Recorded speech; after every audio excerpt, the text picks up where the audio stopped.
आपलं स्वागत आहे। सोयगाव तालुक्यातील निमखेड येथे श्री स्वामी समर्थ सेवा केंद्र दिंडोरी प्रणीत येथे परमपूज्य गुरुमाऊलीच्या कृपा आशीर्वादाने सालाबादाप्रमाणे स्वामी पुण्यतिथी निमित्ताने अखंड नामजप यज्ञ गुरुचरित्र पारायण सोहळा संपन्न होत असतो। या गुरुचरित्र पारायणाच्या निमित्ताने प्रहर सेवा, अखंडित माळजप, अखंडित स्वामी चरित्र, अखंडित वीणावादन चालू असते। तसेच गावाच्या व परिसराच्या उन्नतीसाठी व सेवेकरांच्या कल्याणासाठी देशाच्या संरक्षणासाठी अनेक यज्ञ याग या निमित्ताने केले जातात। यामध्ये गणेश व मनोभूत याग, स्वामी याग, गीता याग, चंडी याग, रुद्र याग, मल्हारी याग असे 7 दिवसात याग या निमित्ताने केले जातात।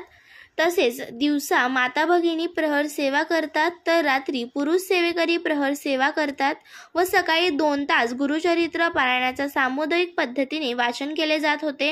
अतिशय उत्साहपूर्ण वातावरणामध्ये हा सप्ताह संपन्न झाला। यामध्ये जगनभाऊ कोळी, संदीप परदेशी, अमोल शिंदे, पवन जाधव, अरुण शिंदे तसेच सेवेकरी व गावकरी मोठ्या संख्येने उपस्थित होते। स्वामी पुण्यतिथीच्या दिवशी 10:30ची आरती करून पारायणाची सांगता करण्यात आली।